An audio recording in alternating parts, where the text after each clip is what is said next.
ನಮಸ್ಕಾರ ರೀ ಸೌಕರ್ ಮಂದಿ, welcome back to the new blog. ಇವತ್ತು ನಿನ್ನೆ ಬ್ಲಾಗ್ ಒಳಗೆ ಜವಾರಿ ಡ್ರ್ಯಾಗನ್ ಫ್ರೂಟ್ಸ್ ಬಗ್ಗೆ ಹೇಳಿದ್ದೆ, ಅದನ್ನು ತಿಂದು ಕೂಡ ತೋರಿಸಿದ್ದೆ ನಿಮ್ಗೆ. ಆದರೆ ಇವತ್ತು ಅದರ ಗಿಡ ಅದು ಯಾವ ಥರ ಇರುತ್ತೆ ಅಂತ ಕಾಣಿಸ್ತಾ ಇದೆಯಲ್ಲ, ಅದು ಕೂಡ ಡ್ರ್ಯಾಗನ್ ಫ್ರೂಟ್ಸೇ. ಅದ್ರ ಗಿಡ ಕಾಣಿಸ್ತದೆ ನೋಡಿ ಗೈಸ್, ಅಡಿಯಲ್ಲಿ ಈ ಥರ ಮುಳ್ಳುಗಳು ಬೆಳೆಯೋ ಜಾಗದಲ್ಲಿ ಅದು ಜಾಸ್ತಿ ಬೆಳೀತಿ. ಮುಳ್ಳು ಬೆಳೀತಕ್ಕಂಥ ಪ್ರದೇಶದೊಳಗೆ ಆ ಗಿಡ ಕೂಡ ಬೆಳಿತೈತಿ. ನೀವು ಉತ್ತರ ಕರ್ನಾಟಕದವರಾದ್ರೆ ಗೊತ್ತಿರ್ತಾ, ತಿಂದಿರ್ತೀರಿ, ಹೇಗಿರ್ತಂತ ಗೊತ್ತು. ಆದರೆ ಬೇರೆ ಕಡೆಯವರಾದರೆ ಗೊತ್ತಿರಲ್ಲ. ಅವರು ಡ್ರ್ಯಾಗನ್ ಫ್ರೂಟ್ಸ್ ಮಾತ್ರ ತಿಂದಿರ್ತಾರೆ. ಅವು ಫಾರಮ್, ಇವು ಜವಾರಿ. ಸಖತ್ ಟೇಸ್ಟ್. ನೀವು ಒಂದು ಸಾರಿ ಬಂದು ಟೇಸ್ಟ್ ಮಾಡಿ ನೋಡ್ಬೋದು. ನೀವು ಇದನ್ನು ಯಾವ ಥರ ತೆಗಿಬೇಕಂದ್ರೆ, ಇಲ್ಲೆಲ್ಲ ಮುಳ್ಳಿಲ್ಲ, ಈ ಕಡೆ ಎಲ್ಲ ಉಂಟಲ್ಲ, ಇಲ್ಲಿಲ್ಲಲ್ಲ, ಈ ಥರ ಇಲ್ಲಿ ಇಟ್ಕೊಬೇಕು. ಇಲ್ಲಿ ಮಧ್ಯದಲ್ಲಿ ಒಂದು ಕೈ ಹಾಕಬೇಕು, ಈ ಥರ ಮೆಲ್ಲ ತಗೊಂಬೇಕು. ಅಯ್ಯಪ್ಪ, ಕೆಳಗೆ ಬಿತ್ತು, ಅದು ಬೇಡ ಗಾಯ್ಸ್. ಇಲ್ಲಿ ಉಂಟು, ಬನ್ನಿ, ಇಲ್ಲಿ ಹಿಡ್ಕೊಳ್ಳೋದು, ಈ ಥರ ತಗೊಳ್ಬೋದು ಗಾಯ್ಸ್. ನೋಡಿದ್ರಲ್ಲ ಗಾಯ್ಸ್, ಇವಾಗ ನಾನು ಒಂದು ಹಣ್ಣು ತಗೊಂಡಿದ್ದೀನಿ. ಇದಕ್ಕೆಲ್ಲ ಮೇಲ್ಗಡೆ ಮುಳ್ಳುಂಟು, ನಿಮ್ಗೆ ಕಾಣಿಸ್ತಾ ಉಂಟಲ್ಲ, ಆ ಮುಳ್ಳುಗಳನ್ನ ಇವಾಗ ತೆಗಿಬೇಕು. ಯಾವ ಥರ ಕೈಯಲ್ಲಿ ತೆಗಿಬಾರ್ದು. ಕೈಯಲ್ಲಿ ತೆಗೆದ್ರೆ ಕೈ ಒಳಗೆಲ್ಲ ಮುಳ್ಳು ಹೋಗಿಬಿಡುತ್ತೆ.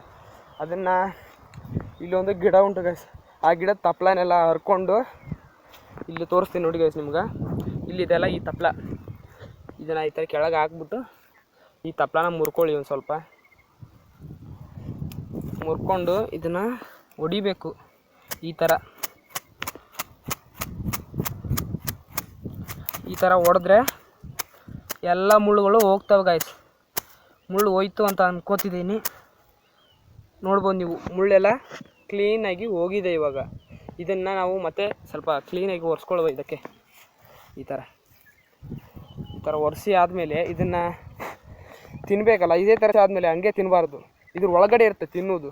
ಅದನ್ನು ತೋರಿಸ್ತೀನಿ ನಿಮ್ಗೆ ಇವಾಗ. ಈ ಥರ ಓಪನ್ ಮಾಡಿದ್ರೆ ಇದು ಹಣ್ಣು ಬರುತ್ತೆ ಗಾಯ್ಸ್. ಈ ಥರ ಅವಾಗ ನಾವು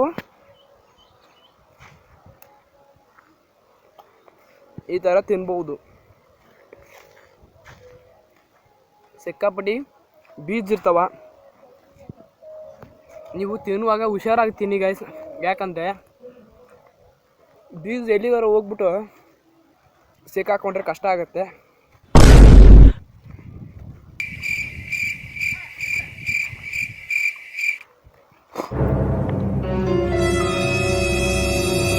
ಹಣ್ಣಿಂದು ರಸ ಕುಡ್ದಾದ್ಮೇಲೆ, ಹಣ್ಣಿಂದು ಜ್ಯೂಸ್ ಕುಡ್ದಾದ್ಮೇಲೆ ನೀವು ಬೀಜನ ಕೆಳಗೆ ಉಗಿರಿ.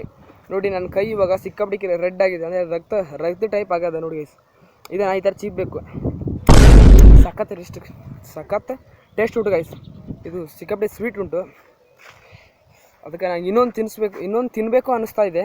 ಬನ್ನಿ ಗೈಸ್, ಹೋಗುವ, ಮತ್ತೊಂದು ತಗೊಳ್ಳುವ. ಭಾಳ ಚಲೋ ಅದ ಗೈಸ್. ನೀವು ಉತ್ತರ ಕರ್ನಾಟಕಕ್ಕೆ ಬಂದಾಗ ಒಂದ್ಸರಿ ಟ್ರೈ ಮಾಡಿ. ಸಿಕ್ಕಾಪಟ್ಟಿ ಟೇಸ್ಟ್. ಆಗ ಒಂದು ಕೆಳಗೆ ಬೀಳಿಸಿದನಲ್ಲ, ಅದನ್ನೇ ತಗೊಳ್ಳೋ ಬನ್ನಿ ಗೈಸ್. ಬೇಡ, ಅದು ಸಿಕ್ಕಾಪಟ್ಟಿ ಮುಳ್ಳು ಒಳಗೆ ಬಿದ್ದುಬಿಡದ. ಇವಾಗ ಬೇರೆ ಒಂದು ತಗೊಳ್ಳುವ. ನೋಡಿ, ಗಿಡ ಇದೇ ಗಿಡ ನಿಮ್ಗೆ ಆಗ ತೋರಿಸಿದ್ನಲ್ಲ, ಇದು ನೋಡಿ ಮುಳ್ಳು ಯಾವ ಥರ ಉಂಟಂತ ನೋಡ್ಬೋದು. ಎಲ್ಲಿ ಕೂಡ ಗ್ಯಾಪ್ ಇಲ್ಲ, ಅಷ್ಟು ಮುಳ್ಳು. ಅದಕ್ಕೋಸ್ಕರ ಇದನ್ನು ದಬ್ಬಗಳಿ ಗಿಡ ಅಂತೇಳಿ ಕರೀತಾರೆ ನಮ್ಮ ಉತ್ತರ ಕರ್ನಾಟಕದೊಳಗೆ. ಆದರೆ ಇದು ಡ್ರ್ಯಾಗನ್ ಫ್ರೂಟ್ಸ್, ಜವಾರಿ ಡ್ರ್ಯಾಗನ್ ಫ್ರೂಟ್ಸ್ ಅಂತೇಳಿ ಇದಕ್ಕೆ ಹೆಸರು. ಆದರೆ ನಮ್ಮ ಹಳ್ಳಿ ಭಾಷೆ ಒಳಗೆ ಇದನ್ನು ದಬ್ಬಗಳಿ ಮುಳ್ಳು ಅಂತೇಳಿ ಕರೀತಾರೆ. ಈಗ ಕಿತ್ಕೋತಾ ಇದ್ದೀನಿ ಗಾಯ್ಸ್. ಮತ್ತೊಂದು ನಾನು ತಗೊಂಡಿದ್ದೀನಿ. ಇದನ್ನು ಕೂಡ ಅದೇ ರೀತಿ ಮಾಡಿಕೊಂಡು ತಿನ್ನಬೇಕು. ಇವಾಗ ಇದನ್ನು ಹೊಡಿಯುವ ಗಾಯ್ಸ್, ಮತ್ತೆ ಒಂದು ಸಾರಿ ಹೊಡೆದು ತಿನ್ನುವ.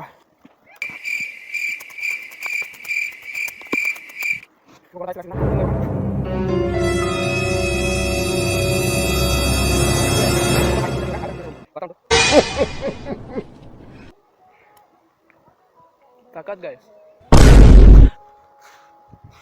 ನಿಮ್ಗೆ ಹೆಂಗೆ ಅನ್ನಿಸ್ತು ಅಂತ ಕಮೆಂಟ್ ಮಾಡಿರಿ ಗಾಯ್ಸ್. ಯಾಕಂದ್ರೆ ಮುಂದೆ ಮಾಡ್ತಕ್ಕಂಥ ವೀಡಿಯೋಸ್ಗೆ ನನಗೆ ಸ್ವಲ್ಪ ಪ್ರೋತ್ಸಾಹ ಕೊಟ್ಟಂಗಾಗುತ್ತೆ. ಈ ವಿಡಿಯೋದೊಳಗೆ ಏನಾರ ಮಿಸ್ಟೇಕ್ಸ್ ಆಗಿದ್ದರೆ ಕಮೆಂಟ್ ಮಾಡಿರಿ ಗಾಯ್ಸ್, ತಪ್ಪದೆ.